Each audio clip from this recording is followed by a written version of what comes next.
అమ్మ డైరీలోకి తొంగి చూసిన నాన్న అనగా వీర అమ్మతో అనగా చిత్రతో ఇలా అన్నారు. ఏంట్రా ఇలా రాసావ్? చిత్ర నిశ్శబ్దంగా ఉంది. వీర అసలు ప్రపంచంలో అడుగే పెట్టని రూపంతో ఏమిటి సంభాషణ, ఎందుకీ నిరీక్షణ? చిత్ర ఇంకా నిశ్శబ్దంగానే ఉంది.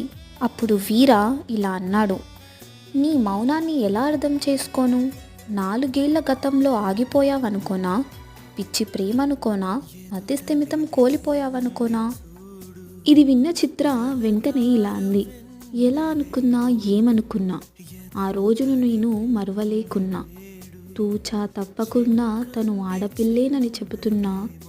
నెల రోజులు పెరిగిన జీవితకాలం ఊహించుకున్నా. ఆ తారే దిగొచ్చి నా నక్షత్ర అయిందనుకున్నా. కానీ చివరికి ఆ చుక్కల్లో చేరునని తెలుసుకోలేకున్నా.